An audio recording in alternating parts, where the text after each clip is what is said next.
Hey, you guys. Hey, everyone. Welcome back to my channel. Welcome if you're new here. John and Kate plus A-star later. Kate plus A-star, Kate Gosselin. She is being called out directly by her estranged son, Collin Gosselin. Now, if you guys have followed the situation with John and Kate and their 8, y'all know that it's been a pretty sad situation considering John and Kate, they started off on TLC as a wholesome family, I guess you could say. I mean, they had their twins, Maddie and Kara, and then they decided to go for more children. There was fertility issues there, so they had to get medical help to have children. And the last pregnancy, she ended up pregnant with 7 babies. She did end up losing one. So she had 6 babies. And they filmed the reality show, John and Kate plus 8. We got to see, you know, um, John go off to work. He worked in IT. He was like a computer tech or something like that. And Kate quit her job as a nurse to take care of the kids. To take care of the kids, they had a lot of help. And in the early days, it was very much like help from people that volunteered, family members, neighbors, church, friends. But then as time went on, they filmed this show, right? As time went on, their show became an instant success. And then they were able to hire people to help. They had nannies, they had bodyguards, they had this, they had that. Well, years into the show, John and Kate ended up getting a divorce, and it was contentious. It was a contentious divorce. John was bound by a gag order from TLC. TLC obviously did not want to lose a show like John and Kate plus 8, Kate plus 8. So much so that when John decided he didn't want to do this anymore because a lot of the kids weren't into it anymore. And there's a narrative. Now, this is if you believe John, and there's people come out to back him with this. There have been people that there has been books written about this, that John no longer wanted to film for the show. Some of the kids no longer wanted to film for the show. And that started causing a lot of it was like a 10-year gag order. Yes. The book is called Kate, How She Fooled the World. So interesting. Thank you, Lynn. Thank you so much. So their show was one of the biggest shows on TLC, right? One of the biggest. John wanting a divorce, our divorce could have, obviously affected the show and the ratings on the show. TLC didn't know. When you have something that's working, you don't want to mess it up. You don't want to change things. You don't want to change, what if it ain't broke, don't fix it, So TLC got nervous. They offered John Gosselin like $2 million to stay in the relationship so they can continue filming, so the show could continue. He said no, he would not do it, right? However, they did film like one more season. They even filmed for like a wedding renewal type of situation. And they did go to counseling, try to make it work, whatever, but ultimately decided no, they couldn't make it work. And he moves out. However, this was kept really hush hush. By the time the last season aired of like Johnny K plus 8, they were separated, had been separated for many months, like 8 months or something like that, maybe close to a year they had been separated. But the show was airing, showing them, planning their wedding renewal in Hawaii, right? Paparazzi, and according to what's said behind the scenes, is TLC kind of strategically did this. It was going to come out eventually that they were not together.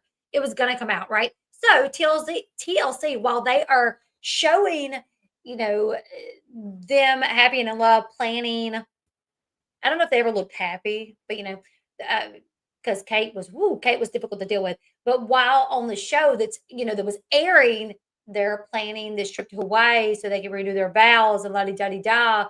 When in reality, they were not together and have been not together for like 8 months.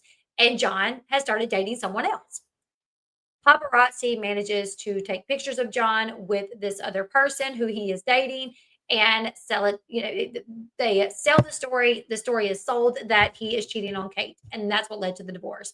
And a lot of people believe this. Like, if you go to Colin's comment section, John's comment section, Kate's comment section, you see everybody talking about how John cheated first, which that was something that I thought too way back when. But then I started doing this for a living and started paying more attention to other stuff out there, interviews, books that are out there.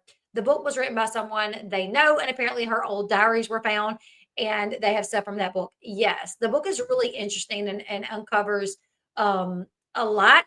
Now, Nat said I heard that book wasn't accurate.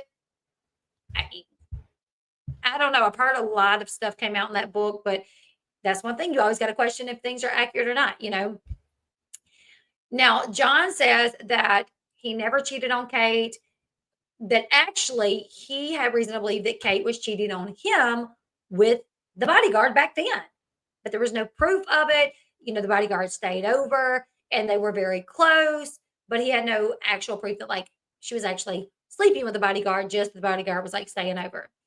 So he was literally, John was, oh my goodness, the most hated man, right? Due to the fact that, oh wow, he's cheating on Kate, who, she's at home taking care of their 8 kids. And then TLC backed Kate in fighting, like making sure she got custody of the kids. For one, they were her meal ticket, they were her money. They needed to keep the 8 kids with Kate so they could continue filming, because John said he did not want the kids filming anymore. That if he could put a stop to it, the kids would not film. And TLC could not let that happen. They could not.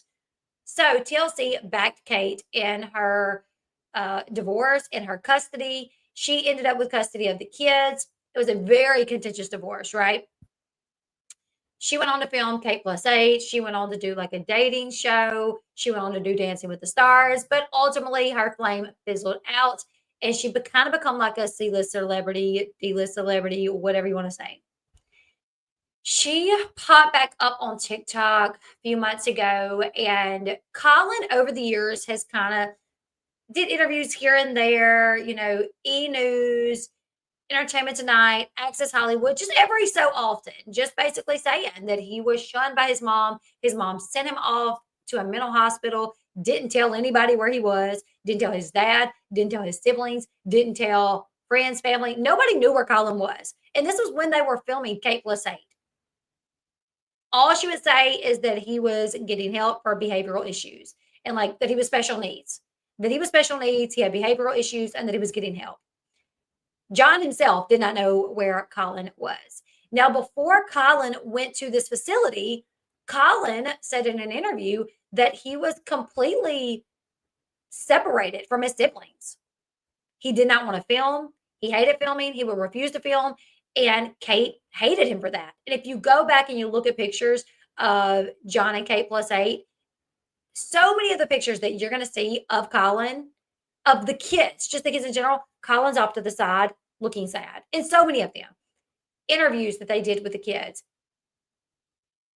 Collin would be like way on the further side of the couch by himself. And like the 2 other boys would be like sitting close side by side happy. And Collin would be like, he just didn't look happy filming. And he said he didn't like filming. He didn't like it. So his mother, according to Collin, started putting him in the basement. Eventually got to the point where she would zip tie him. He was not allowed to eat dinner, eat breakfast with his siblings, with the family. He would eat by himself, alone in the basement. He was not allowed to play with, his siblings.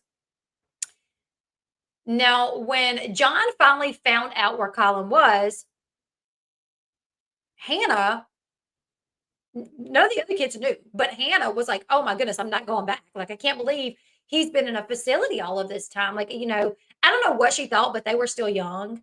They were like 13 maybe when John figured out where he was.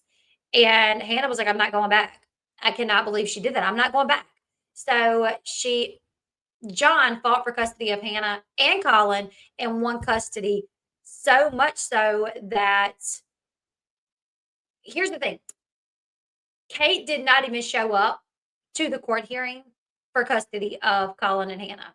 She just let she just let him win custody of Collin and Hannah. However, Collin was in a facility, so then like it took some time for everything to go through for Collin to get out and him to be able to go get Collin. But John has raised Collin and Hannah since then, and Collin, he's been speaking out a little bit. And he did this sit down interview with the Sun where he says he plans on writing a tell all. He has someone helping him with a tell all. And he also says he basically challenges Kate to do a lie detector test. He's like, we can live stream it. I don't care. And they asked him, like, what questions would you ask? And he said, oh, specifically about the zip ties. Because he gets called. Here's the thing. Collin and John, they are very vocal about like what Kate did to both of them, the lies that Kate has said. And I guess some people feel like they're doing too much. Like you got Kate on TikTok who doesn't mention them. She's living her life. She's getting her hair done. She's, feeding her dogs and taking care of her dogs and cooking on TikTok. And people are like, Kate's just minding her business, but y'all won't stop talking about her. And Collin made a good point. He said it's easy for the abuser to move past what they did and not want to bring it up and not want to talk about their victims, the people that they abused. But it's a lot harder for the people that were abused to move past it and quit talking about it. And I thought that makes a lot of sense, that the reason Kate doesn't want to talk about it, because I'm kind of like, if somebody was accusing me of that, I almost feel like I would want to address it. I might want to say, this is my son. I love him. I'm, I'm sorry, guys. I hate that he feels this way. And maybe at some point in the future, maybe we can reconnect. I don't know. But I'm like, what could an 11-year-old do so bad that you would put him in a facility, only go see him once, and then when his dad fought for custody, don't even fight back, don't even my thing is she didn't tell John where he was. If you can't raise him and you don't want him to live with you, why not call his dad and say, "Listen, you're also his parent, so why don't you take him?" Maybe he needs a male figure in his life tending to him, you know? But rather than letting John know or anyone else, she puts him in a facility. By the time John found him and went, even Kate's brother called her out. Thank you, Lynn. By the time John found him, he's like, what is his diagnosis? And they're like, well, we haven't figured it out yet. Mind you, he's been there almost 2 years.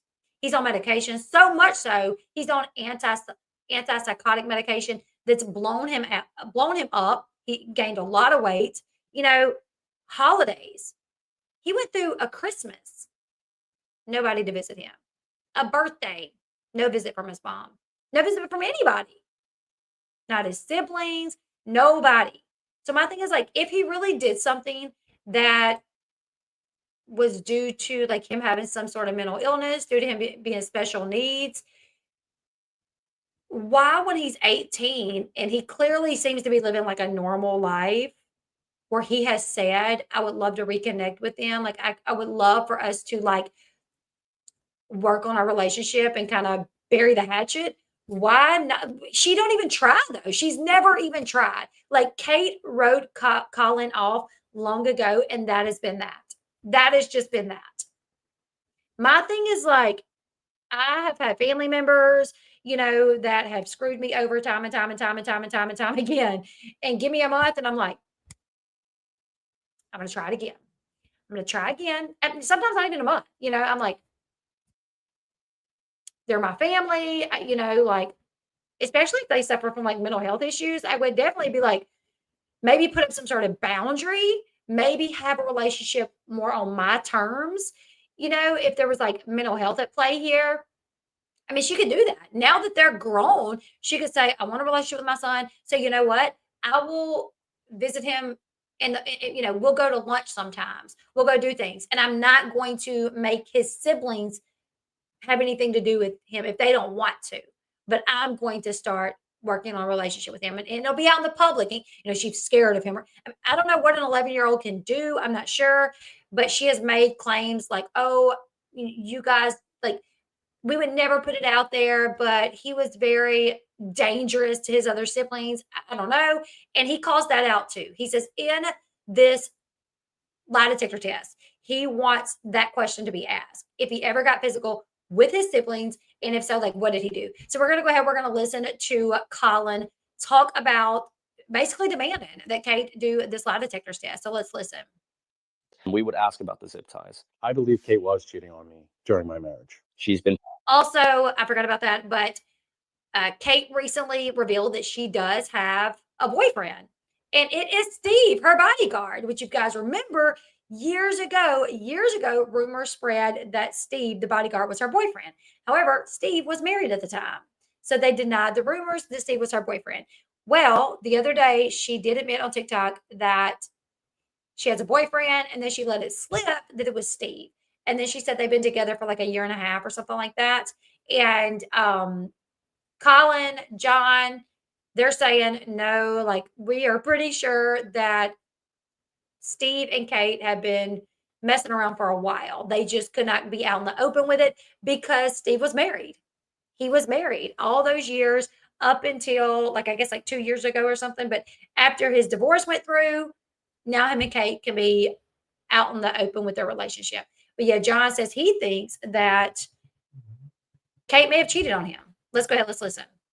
Putting on this facade to the media. He slept in the basement of my house. And for me, I have nothing to hide. I always say there's the truth, and then there's the truth from Kate Gosselin's point of view. But TLC didn't say anything because he's in charge of security for the network. Do the right thing. Tell the truth. Come clean. But let's fix the past before we button it all up in flowers and rings, you know? I would like to invite my mom to do a lie detector test. And that would be one of the questions. Mom, if you're listening to this, we would ask about the zip ties. And I would also let her ask questions like, were you ever violent towards your siblings? Did you ever put your hands on your siblings? Stuff like that. Same, I want to get Grace. into everything. And this is where we are both hooked up to lie detectors, heart monitors, everything. I mean, they test for everything. And we can either ask each other questions or we can have an interviewer ask us questions. And that to me is just basically saying, like, for so long, she's been putting on this facade to the media. I mean, even before TikTok. And for me, I have nothing to hide. I want to ask her these questions. We can even do a live stream too. I want these questions to be put out there. I want us to be hooked up to a machine that can catch any ifs, ands, buts, faults, lies, anything. I mean, I want the truth to be told. I always say there's the truth, and then there's the truth from Kate Gosselin's point of view. So let's just put it all out there. This is my formal invitation to her. What else do you want to ask her in lie detector? So first things, I definitely want to address the zip ties, because people love to say, oh, like he's lying about abuse, which I want to say that's the main problem when kids come forward about abuse. Can I say for the fact that he was in a mental facility on its own at the age of 11, that he was placed there. He was there for almost 2 years with nobody visiting him, no family. That would cause a significant amount of trauma in itself alone. If you go back and you watch John and Kate Plus 8 and you see how Kate absolutely did separate him from the family, she did seem harsher on him. So there's no doubt. Say everything that he's saying is a lie. That Kate, everything outside of what we've seen and what we know, him in the facility, that Kate didn't go visit him, and that she was a little mean to him, a little partial to the other kids and not him. You know, she was harder on him. Say that's the only thing that happened. That would be enough in its own to cause like trauma for him. Being in a facility at 11 years old and nobody come visit you, birthdays, nope. Let me tell you guys, those places, some facilities have visitation every day. Some have visitations 2 to 3 days a week. Some have visitations every day of the weekend. Mind you, he's there with other people who, you know, other kids his age, kids older, younger, and there's visitations happening, and they all, you know, their parents are there to see them. Their siblings are there to see them. Their grandparents are there to see them. Nobody. Next weekend visit, nobody. Next weekend visit, nobody. Next weekend visit, nobody. Also, they're stuffing medication down his throat to see what's going to fix him or what's going to work for him. This probably got him sick. This probably got him feeling bad. That may, especially if he doesn't need it, you know, antipsychotic medication on kids that don't need it will make them appear like they need it. Like if you are a normal child that your parent thinks something's wrong with you because you're having anxiety or something, I don't know, depression, and they put you on like a strong antipsychotic medication, you will then exhibit sometimes, not always, you then could exhibit the I can't think of it, like the symptoms of someone with the illness, but it could be from the medication itself and not because like antipsychotic medication for somebody that doesn't need it can cause extreme drowsiness, confusion, um, hallucinations. Like it can cause those things, right? So if you have somebody that don't need it taking it, and then they start behaving that way, hallucinating, confusing, being confused all the time, tired all the time. Well, then the doctor thinks like, okay, well, this medication isn't working, or they need more of it or less of it. You know what I'm saying? So just with what we know for a fact that he like went through, he's going to have trauma. As somebody that's studying body language, right? He speaks very fluent for somebody that would be lying. Like when he talks about what he wants, what happens, he speaks very fluent. There's not, um, like a lot of times somebody his age, if they're lying in an interview that they know a lot of people is going to see and it's probably going to pop up on TikTok, they're going to be nervous about that. And their speech is going to be, it's not going to be fluent. It's going to be antipsychotic meds can make you literally psychotic. Exactly. Exactly. A lot of those places like to place kids on Seroquel in order to make them more compliant. Ugh. So yeah, I feel like just kind of watching him and trying to read him. And I don't want to say I'm like great at it yet. I'm not great at it yet. And I'm still in the phase to where like sometimes I have to watch over and over and over and see what I can see and then go back to my notes to be like, okay, what does that mean? And what does that mean again? To try to figure it out. But one thing I can say is his speech is very fluent, not like someone that is nervous because they're lying about it and they're trying to have to remember their lies. You know what I'm saying? Like he speaks very fluent in what he's saying. Like he's confident in it. Like even when talking about the lie detector test, he is not. There's not a lot of filler words where he's like you know what I'm saying? Like he is just. It seems like he really is confident in a lie detector test. It's like it's what he wants. He feels like it could give answers. So listen, if he's lying, he believes it himself. You know what I'm saying? All right, let's continue. We call them liars when we try to shut them down, when we try to muffle the truth from Kate Gosselin's point of view. So let's just put it all out there. This is my formal invitation to her. What else do you want to ask her in lie detector? So first things, I definitely want to address the zip ties because people love to say, oh, like he's lying about abuse, which I want to say that's the main problem when kids come forward about abuse, when we call them liars, when we try to shut them down, when we try to muffle their voices. This is the problem. And mind you, I will do this. I will fight this fight every single day. People can go on social media and say that whatever, this and that, they can call me names, but I'm an advocate for those children and even grown adults who are still in my comments telling me like I'm 50 something years old and I still struggle with these things. I'm a voice for them and people can hate on me all day long. And it's a very small majority that are saying these things, but you can try to discredit me, but I will be that voice and I will be that advocate. So first things we will ask about that. I want her to ask me about the violence that she claims I had against my siblings and my dangerous and violent tendencies. Let's ask about that. And then another thing, fiscal matters, so any financial matters. I want to ask about where all the money disappeared in the court documents that I've been reading. And yes, I'm an adult now. I'm going to do my own research. Everybody loves to say, oh, this was definitely John behind this. It was definitely John behind this. I'm an adult now. When these documents have my name on them and my siblings' name on them, I will find and justify the means of their money and my money. And we will find the truth. So on the lie detector, I would love to ask her about all these financial matters. So I'm sure she's going to watch this and be a little bit scared, but let's just put it all out there. I don't have anything to lose. I know you do. So let's put it out there. Also, the fact that he looks directly at the camera when he says that. He looks directly at the camera. Like, let's do this. I don't have anything to lose. You do. He seems very confident in what he's saying. I believe Kate was cheating on me Okay, so now this is John talking about Kate cheating on him with Steve. during my marriage. Oh, yeah, he did. He slept in the basement of my house. As soon as it aired on TLC Monday nights at 9 o'clock, which was our time slot for like 10 years, became the #1 show on cable. And I lived like I live now in a development with a driveway, and people came. So then the network provided security for us. 24/7 security.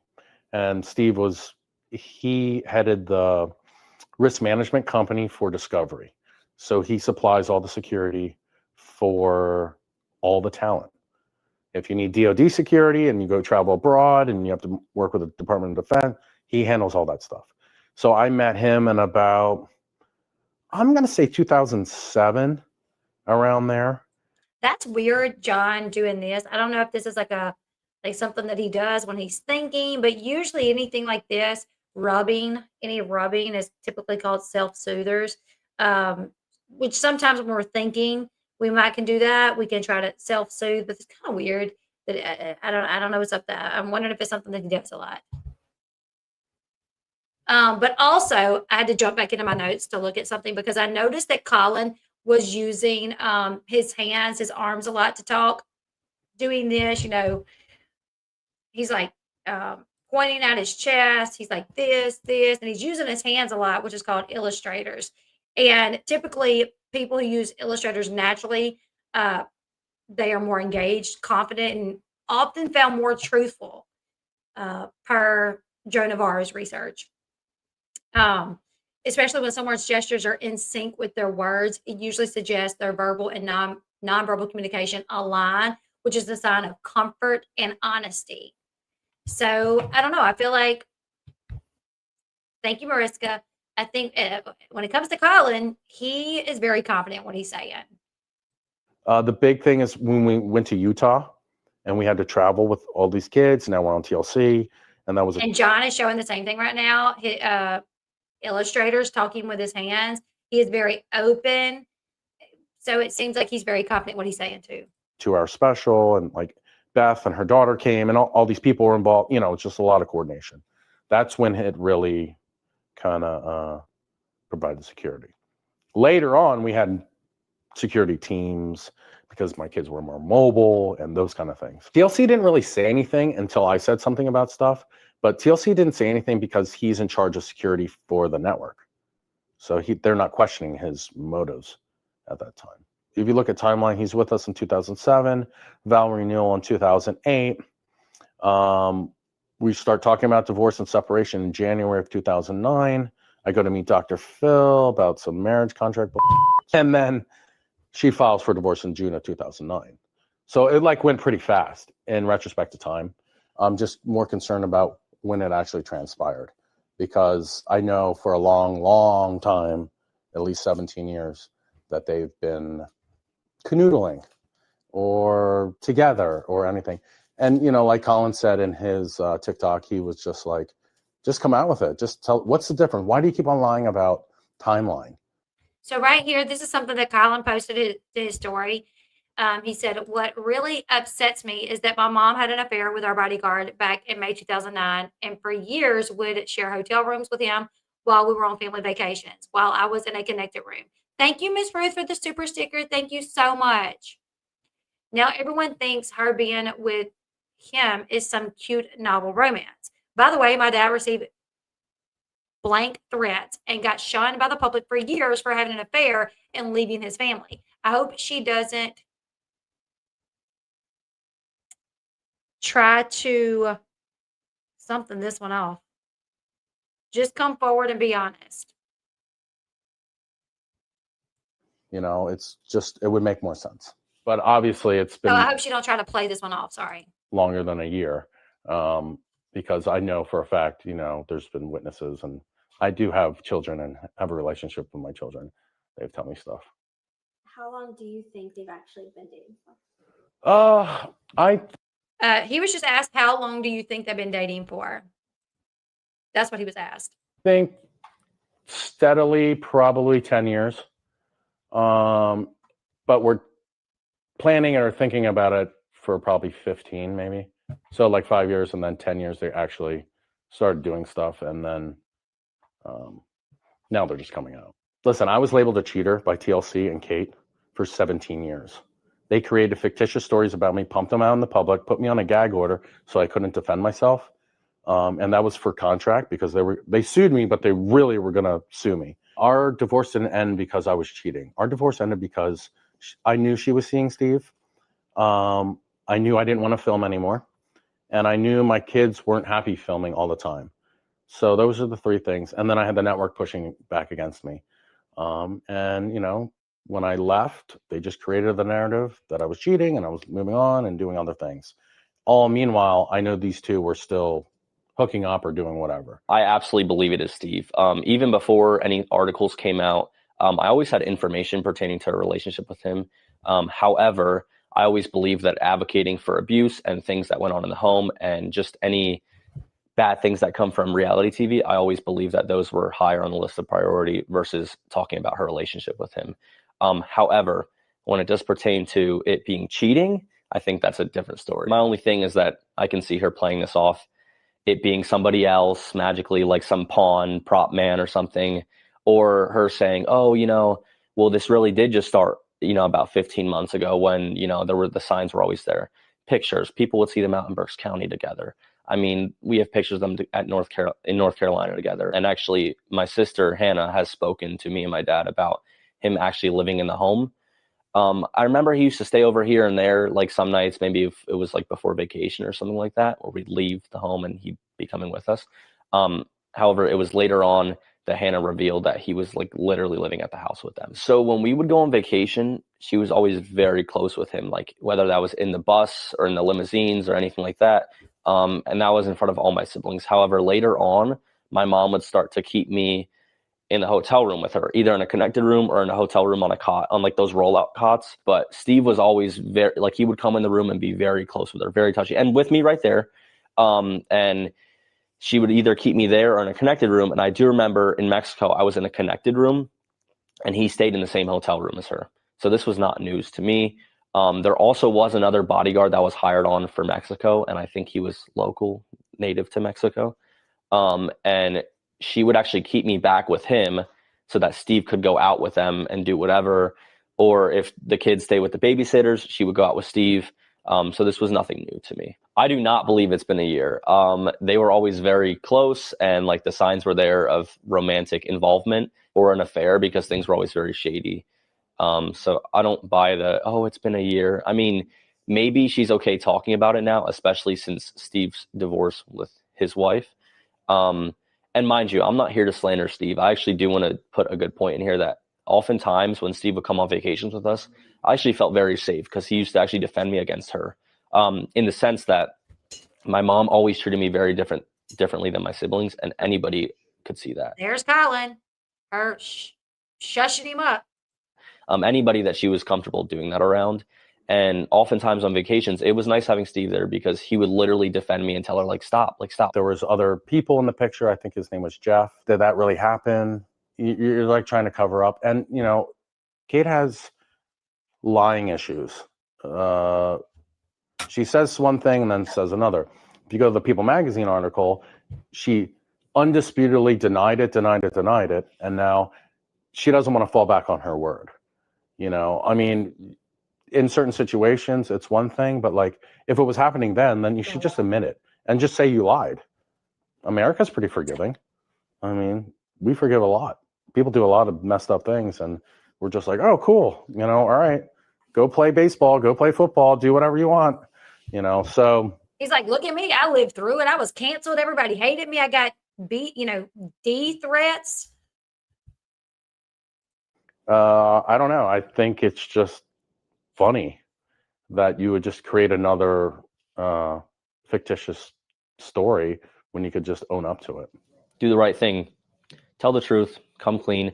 If you get married, congratulations. That's good on you. But let's fix the past before we button it all up in flowers and rings, you know? So that was one part of the interview. We have another part.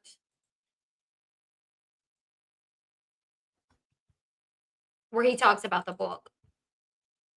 All the way back to Institution, I was like thinking about the events of the show, and then I was thinking about like being an institution, and I was like, wow, this is crazy.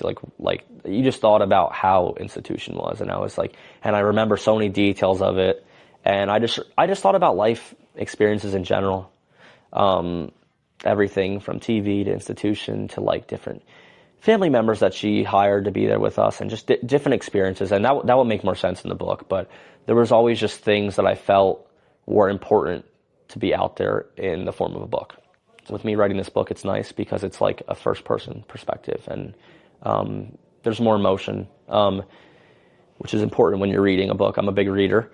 I think I've said already enough, and I should probably not say anything else because Now, I will tell you guys when he's talking about the book, this is just a vibe that I get because his speech wasn't as fluent, as congruent. There was more seems like he was thinking more, which just makes me think, I don't think he's lying about the book, obviously, but it just makes me feel like he don't know for sure what all he's going to put in the book. He knows, he knows he's going to talk about the mental hospital, but he don't know what else. So rather than just being like, yeah, I don't know what else I'm going to put in there, he's just like, there's a lot of stuff. I don't want to give too much away, to be in the book, because maybe he hasn't, he's kind of feeling, there's a little feeling of unsureness there about the book. Maybe he hasn't gotten, maybe a publisher yet. Like there's something, I feel like there's something a little off with the book. Not that he's lying, just that he's definitely not feeling as confident and comfortable talking about the book. Whatever that reason may be, I don't know.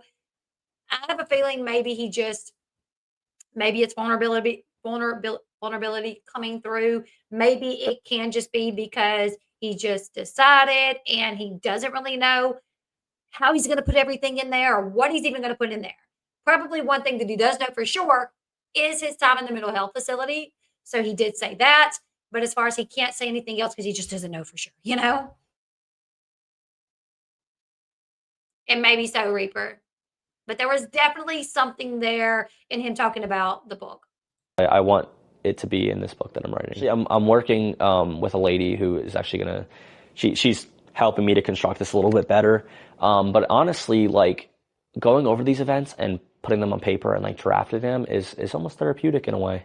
It really is. It's nice to talk about these things. And the more I talk about one thing is like I remember little details of it. Like I can't go in specifics because I don't want to give everything away. But like I'll talk about a certain event or like a time in my life, and then all these like details, and like I have a visual memory. I can remember like what things look like and stuff like that. And all these details will come up, and it's just like it's nice in a way. It's nice to just put it all out there.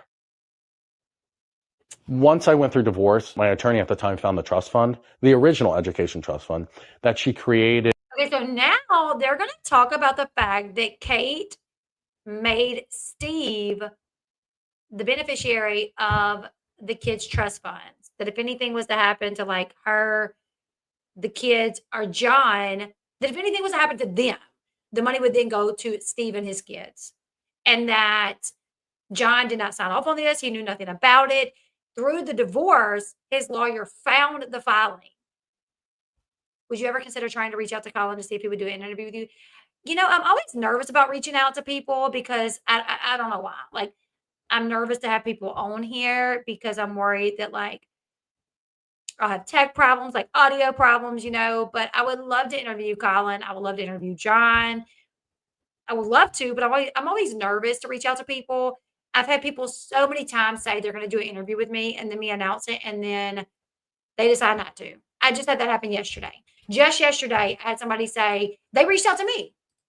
Twice this year, I've had people reach out to me saying, will you please interview me? And I'm like, yeah, absolutely. And then within hours or the next day, they're like, never mind, I can't. And I'm like,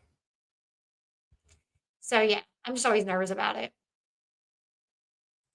With him, without me, and named him as a trustee to my kids' money. So if anything would happen to me, my children, that Steve would get the money. Not my brothers, not my mother, not any living family on my side. No, Kevin and Jody wouldn't, you know what I mean? People that could actually take care of 8 kids. No, he would get the money and his children. I thought he was going to kill me. I did. I thought like this guy's going to kill me. He has the means to do so. I looked right at my attorney. Is he going to kill me? And then take all the money and marry my ex-wife or wife at the time? It was very surreal, strange, because there was a lot of conspiracy stuff going on. I mean, as soon as TLC and Kate said I was cheating, I mean, there was death threats. I lost all my security. Bodyguards ended for me in probably around June 2009, maybe more May. you know, and then I'm licensed to carry. So I was just starting carrying everywhere. And it was a very awkward situation. But I find it odd that those two got together, went to an estate attorney, created a trust. They both signed it and the estate attorney without my knowledge. So if my attorney wouldn't have found it, that would have been in place. I mean, at that time, you know, like in 2009, I'm on the cover of Every magazine. Like there's paparazzi outside of my house. All these things are going on. I'm getting labeled this. The network's suing me. I'm going through divorce, trying to move money. How am I going to pay for all this? And all these things are happening, you know, and then we find a trust fund. It looks suspicious. It's just suspicious. So the first thing in my brain was like, maybe this dude's just going to knock me off. I have no idea, you know, and then live happily ever after with my money. And they have legal work to prove that this money could be moved.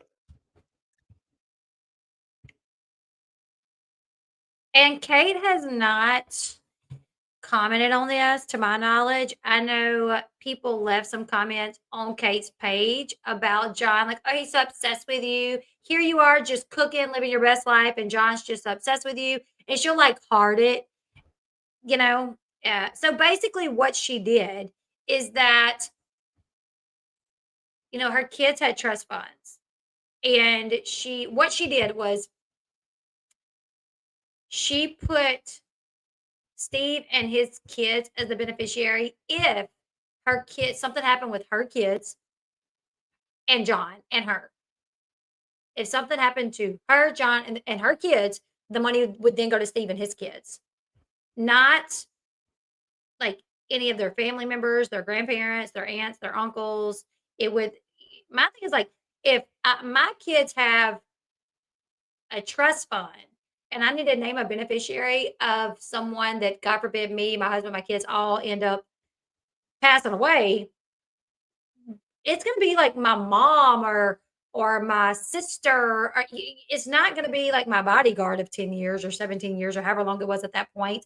At that point, I think it's been 17 years that he's been with her now. But at that point, when that happened, they had been working together like 7 years, 5 years. I don't even know. Definitely not as long. So it was probably more closer to like 5 years, in my opinion, that he had been with the family. So 5 years in, she's getting a divorce. And she says, you know what? If we all pass away, who's all this money going to go to? Because at the time, you know, they have money. Now, not really, because, you know, it's paid for college and then Kate spent some of it. Kate spent Collin and Hannah's portion of the trust funds to pay to live. After Collin and Hannah after Collin was like in the facility, she took out Collin's money to pay for them to live. So anyways, and yeah, I really did like the way Collin said. He said, you know, they're like, Kate is just living her best life. She's not worried about y'all. She don't get on here talking about y'all all the time. And all y'all do is talk about her. And he's like, of course she doesn't. Of course, the abuser, the person who abused us is not going to get on here talking about us. She was in the wrong. Of course she can move on with her life and focus on other things. Of course she's not going to get on here and talk about us. She's the one that harmed us. It's much harder for the people who were abused and harmed to move forward with their life. And you guys got to remember, John was gagged for 10 years. For 10 years, John Gosselin could not defend himself, could not say a word. Meanwhile, Kate was still filming the show, going on The View, going on Good Morning America, going on all these interviews, doing press, and she would talk about John.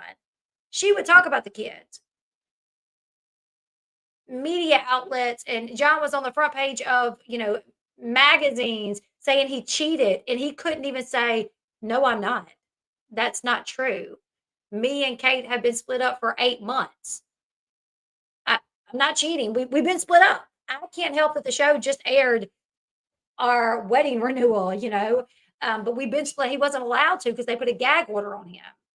So yeah, for 10 years, he couldn't say anything.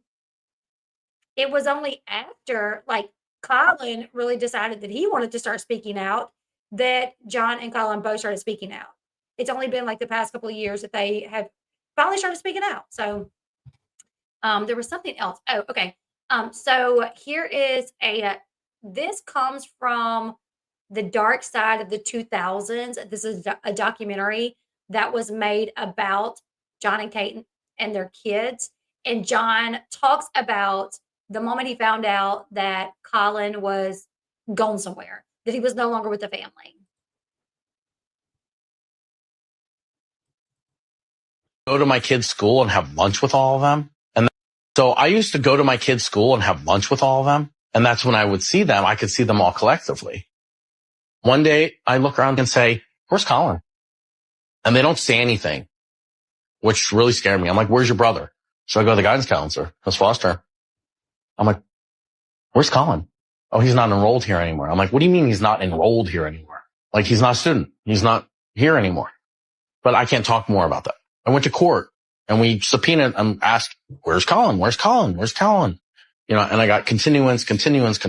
I got that letter written in crayon from Collin telling him to get him out of Fairmont. The day I found out, I said, I'm not going home. Like, I'm not going back to her house. And my dad was like, what? I'm like, so even the siblings did not know where Collin was. Kate did not even tell the siblings that Collin was in a mental health facility. My thing is, like, if one of my siblings just disappeared, I'd be like, Mom, where's Sally at? Why Sally ain't here no more? And if Mama was like, well, Sally, needs help, so Sally is off getting help. After a few days, I'd be like, Sally, like, still getting help? A year, almost 2 years. Almost 2 years. And Hannah basically says she had no idea he was in a mental health facility. And then when she found out, she said, I'm not going back there. I'm not going back. She felt betrayed. Like, wow, like, this is where he's been all this time and she didn't even tell us. you have to go home because I'll be in contempt of court. I got really nervous, because I'd be violating my custody order. I file an emergency petition to modify custody. She packed up her stuff and she moved in with me. I never in my wildest dreams ever thought I would get full custody of a kid. Ever. It's a lot easier to put someone in than it is to get someone out. So I call them up. I said, I'm coming to Pittsburgh. They're like, he hasn't seen a parent now in almost a year and a half. Kate didn't visit him. Nothing. I don't recognize him. It's been 3 years now. He looks like a different human being. He's on a lot of medication. And then I go to his doctor. I'm like, why is my son here? What is his diagnosis? Oh, we don't have one yet. We're going to figure that out. So I'm like, you don't have to figure anything out. I'm going to fight to get him out of here. I went to court, psych evals, testimony. I spent $1 million getting my son out. Everything I had, I spent. I have no access to the kids I'm estranged from. I have no idea why they stopped coming. Thank you, Miss Bug. I have no answers, like none. It's the worst. I'd rather be like, you're an asshole, or, I hate you and you did this to mom or something. I have nothing. It's like I have no closure. When it was all over, I just went back to work. I literally just went back to IT. You should see people's faces when I showed up to fix their stuff. It was hilarious. I think it was like candid camera or something. Blessing and a curse. No, you are welcome. I just think she didn't know that you had been here for long enough to know about that as well. I think it's just a misunderstanding. You're definitely welcome. I started filming when I was like 28, 29 years old, but I didn't think of the repercussions in the future. But I'm hoping it doesn't really happen to anyone else. And if it does, and they see this interview and they make the same mistakes I made, that's on them. So yeah, he says like he would go visit the kids at school to eat lunch with them. And somebody said, so it took you 2 years to notice Collin was missing. He didn't say that, but it took him from the time that he did notice. He probably noticed maybe the first or second time, like maybe the first time he noticed, but just thought, okay, maybe Collin is homesick, but then after going again, Collin's still not there. Okay, guys, where's Collin? I definitely don't think it took him 2 years to notice, but once he noticed, then he went to trying to figure out where Collin was, and he still didn't find out where Collin was at until Collin snuck a letter out to him written in crayon. So it took him 2 years from from the time that he discovered until the time that he was able to like figure out where Collin was like a time span. I don't know for sure how long that took, but Collin was there for almost 2 years. So it wasn't like, he probably did notice pretty quickly after showing up there a couple of times to eat with him, and Collin keeps not being there. Like, okay, where's y'all's brother at? And they're like, that's weird. To me, that's weird in itself. Consider you in that position. Your siblings, one of them just, your mom leaves with him one day and comes back and he's gone. And you don't see him. Christmas, he's not there. His birthday, not there. Y'all are celebrating y'all's birthday. He's not there. I would be like, where is my sibling? And maybe they did, and she just wasn't honest with him. I know she went on The View, and she was like, he's getting help, like he's special needs, he's getting help. But she really didn't divulge into much information. And then there was also a situation where the ladies on The View kind of called Kate out because it was John's like weekend with the kids. And John had his girlfriend over, and Kate like tried to show up and get the kids because she like didn't want the kids around John's girlfriend or whatever. I don't know. And they're like, girl, if it's his time to have the kids, you can't just show up trying to get the kids. Like you can't do that. He's a parent too, So I remember it's been so long since I watched it, but I do remember there was some sort of conflict with them calling her out about the fact that it was John's like week with the kids, weekend, whatever. And she made like a big deal, like showed up, something, another. I don't even remember. We're going to look at a few pictures of Collin at the hospital after his dad found him. That don't look right. Bear with me.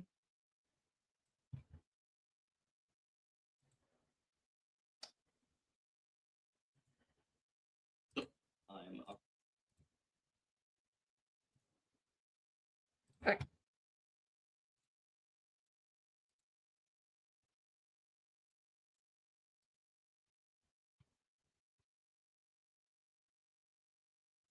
This was, I think, like their birthday. After John found out where he was, he started working to get custody of him. He started going to visit him. And he said he spent like close to $1 million fighting to get custody. And ultimately, at the final court hearing where the judge, was going to make the ruling, Kate didn't even show up. That, he filed for custody. It kept getting pushed back. They kept filing to move the court date. They're not ready. They're not ready. Finally, sometime into it, on the date, Kate doesn't even show up. Kate nor her lawyer shows up.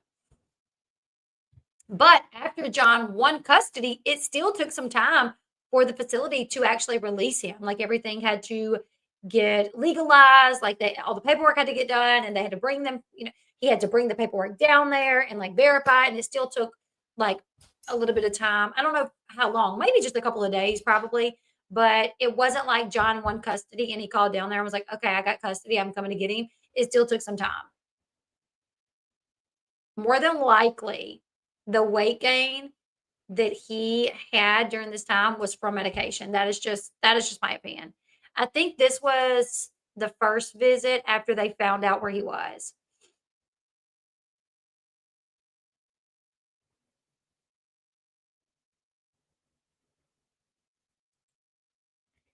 Look, a cake with candles. So maybe this was in celebration that John won custody, or maybe this was the birthday. I don't know, but there was definitely no doubt that he, had birthdays, at least one, possibly two, a Christmas, a Easter, all the holidays. And nobody showed up to see him. Yeah, absolutely. So let me see if there was anything else I wanted to go over. Oh, yeah. This is some of the paperwork. I will read the article from The Sun really quickly just to make sure I don't miss anything. But yeah, he's calling his mom out, like, let's take a lie detector test. And I'm like, I am here for that. While he's like, let's do it live. We'll do it live. I'm like, okay, Collin.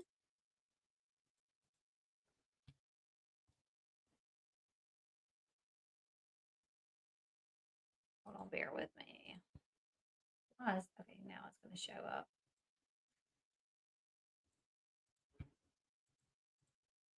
Okay, so this was his post after his mom like said that she had a boyfriend and it was Steve and they only been dating for like a year and a half. And this popped up earlier, but we couldn't see it as well. So it says,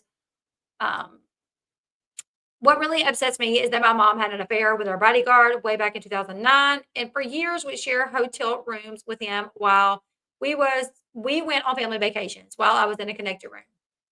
Now everyone thinks her being with him is some cute novel romance.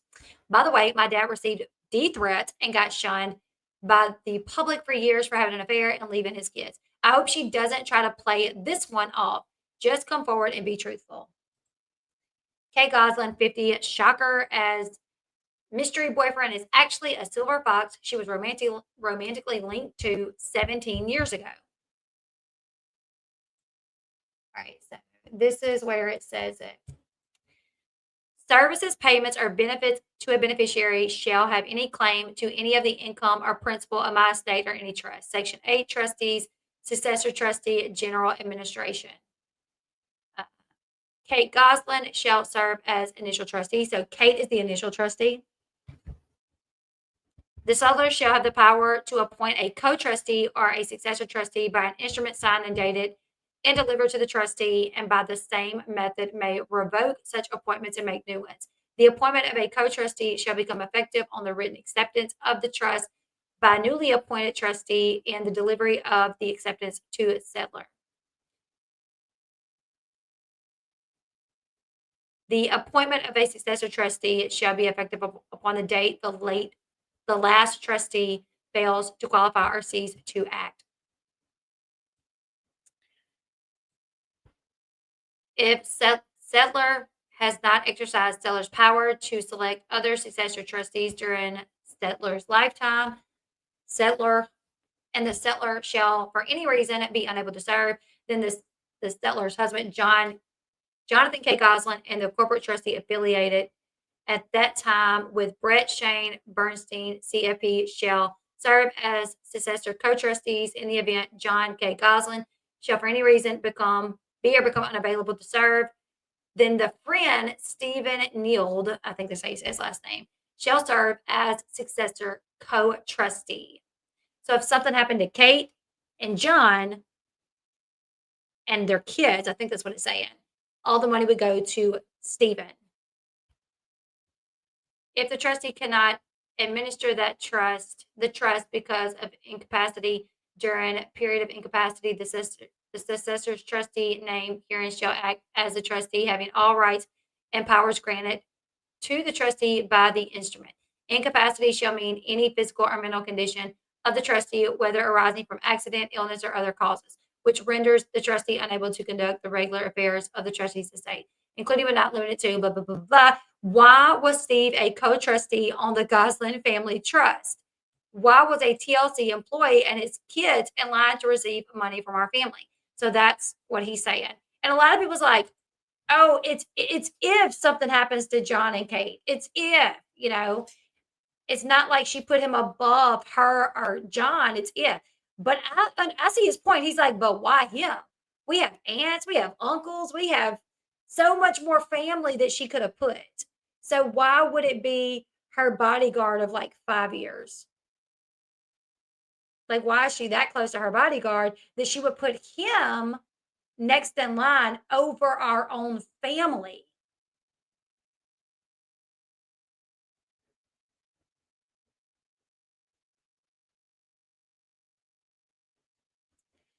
So yeah, that is what it is. And oh my goodness. That's what's going on, you guys. Here's the thing. Collin's life was put on TV from the time that he was born until he was sent off at 11 years old. He didn't ask for that. He did not give permission for that. He did not like it. When he got old enough to voice that he didn't like it, he said so. He said, I don't like it. I don't want to do it. I don't want to do it. He was forced to do it. And then the money that he was supposed to be paid to do it, he did not receive it. He says, oh, you know what? Let me find it. Hold on. He talks about the fact that to pay for his college, like while the other kids, Kate withdrew Collin and Hannah's money. So they didn't have their money to pay for their college. But you want to know who did? The other kids. So the other kids went off to college. Their college was paid for. Collin and Hannah, they had to work for theirs. So Collin literally works, and he works on campus, and he works a regular job to pay for his room and his board and his food and everything. So let's see. Okay. When he was supposed to have like $100,000 or something in a trust. He don't have it no more because it was spent. All right. So here's where he talked about it on a TikTok live. Reading court transcripts and Kate admitting to taking money. That were set in court where my mom unfortunately admits to literally taking money out of my UPMA account. So he talks about court transcripts where his mom admitted to taking his money out of his account. I don't know if you guys can hear it. I can't hear it that great. I should have screen recorded it and increased the audio. A very substantial amount. And so, yeah, money was taken out of the account that was made for me and my siblings.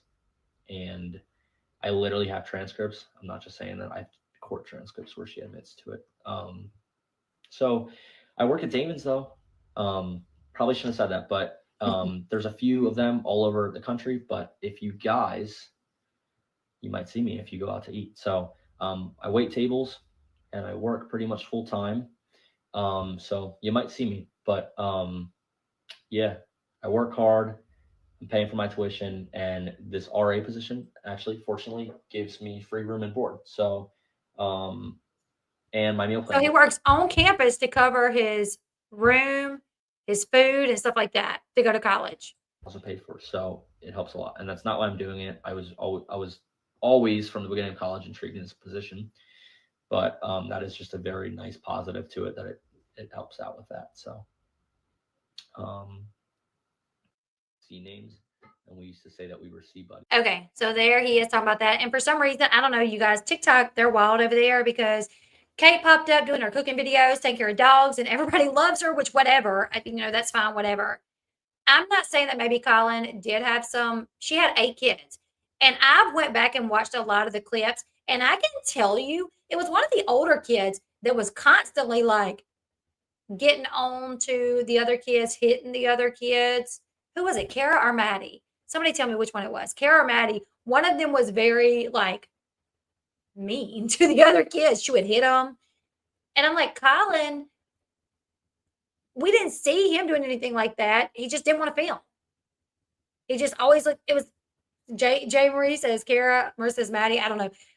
So this kid can have his whole life put on television for 11 years, not make a dime from it. Should have had money put aside for him to go to college. He doesn't. Now he's got to work for it. His mom spent it. She didn't take the other kids' money. She took the 2 kids' money that she didn't have. There was a trust put up for all of the kids that had money in it. She took Hannah and Collin's money, like $200,000 or something crazy like that, to pay bills. Oh, and she said technically they owed her because her kids were in private school. So they owed her like $200,000, $200,000 more dollars because they went to a nice private school. So technically she was just getting some of the money back that they owed her for. What? Your kids don't owe you because you put them in school? School is a necessity. We have to do it. If you choose a private school, that's on you, darling. That ain't on you. But yeah, to continue living the lifestyle that she had been accustomed to living, she ended up running out of money. So she took money out of Collin and Hannah's trust. Not Kara, not Maddie, not the other kids. So they all had their money there whenever they went off to college. Collin did not. I don't think Hannah did either. So he has to work. He works on campus and he works another job. So I feel like, well, no, she didn't use her money to take care of them because she didn't have them no more. Collin was in a facility and Hannah ended up going to move in with her dad. So my thing is also, if you're going to take the money, take some of the kids' money that you're actually living with, but technically you shouldn't have anyways. Downsize, like get a job, go back to work. She just went back to work like a couple of years ago. So I don't know. I don't think your kids participated on a show that legally you were supposed to put that money up for them. Legally, you were supposed to put it up for them. They were supposed to get that money, but they did not.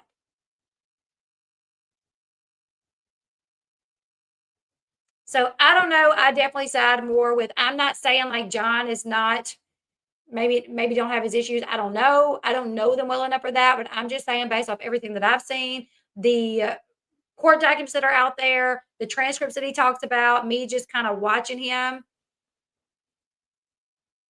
No, she didn't take the money out until afterwards.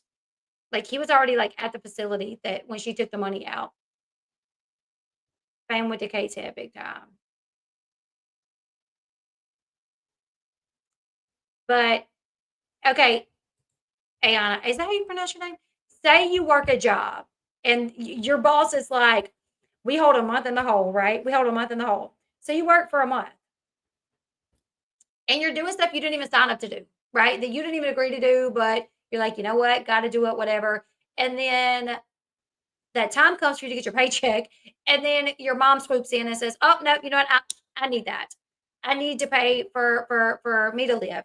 Because when you were growing up, I paid for you to live. And now I'm going to take your paycheck. Because that was the kid's paycheck. They didn't ask to be on that show. They were forced to be on the show. When Collin started voicing that he did not want to be on the show no more, she sent him away. Deanna, but Anna, thank you. So it's literally like you can't have kids on a show for 10 years, 11 years, and then take their money. It's not right. That was money that was put up for their college. And the paperwork that she like filed to take the money out wasn't even filed correctly. Yeah, just like Mama June. Like you're not taking the money is not okay. I don't care which way you slice it. It does not matter.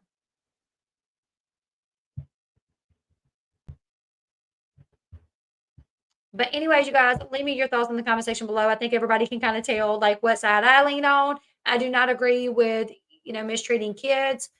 Always going to side with the kids unless we have some sort of evidence to come out to say that Collin is lying.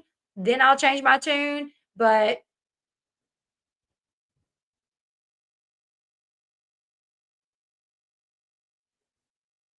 that's what I'm saying. I get it. I've acted my whole life, and then my kids also just acted. The money that was made, the money they made was for them, right? I wonder how much of their money went towards that huge house they bought. Well, that's the thing. She said in the court documents, I want to say that she said in the court documents that because she took 2 transactions out, and one was used to furnish the new house. One was literally used to furnish the new house. So I'm here for Collin to continue speaking out. I would love to have him on my channel if I could, or do a TikTok live with him. Speaking of TikTok live, we're going to go live on TikTok. Give me like 10 minutes. I got to run up to the house and tinkle, and we'll go live on TikTok to watch Welcome to Plathville. So give me 15 minutes. I said 10, but 15 to be safe because I got to set it up. I got to share it out, and then I got to go tinkle. And rest assured, I'll have to speak to the kids while I'm in there. Or not have to, but I'm going to talk to the kids while I'm in there. Every time Mama goes in, they're like, Mom, what are you doing? So talk to them for a minute. But we're going to be live on TikTok in about 15 minutes to watch Welcome to Plathville. It is last week's episode, but last week we're moving, so I didn't get to watch it. But you guys leave me your thoughts in the comment section below. And if you are on Kate's side, let me know. Like, give me your reasoning why sending your son away for almost 2 years and not visiting him, holidays, birthdays, and then not telling John. Like, just let John have him if that's the way that you feel. You obviously, she said that the doctors and the staff recommended that she not visit, but I don't know. I can't imagine anybody working in the mental health field thinking that it would positively impact a child to not see any family for almost 2 years. So leave me your reasoning if you are Team Kate. I want to hear it. Like, share, subscribe, and I'll see you guys on the next one. Bye, guys.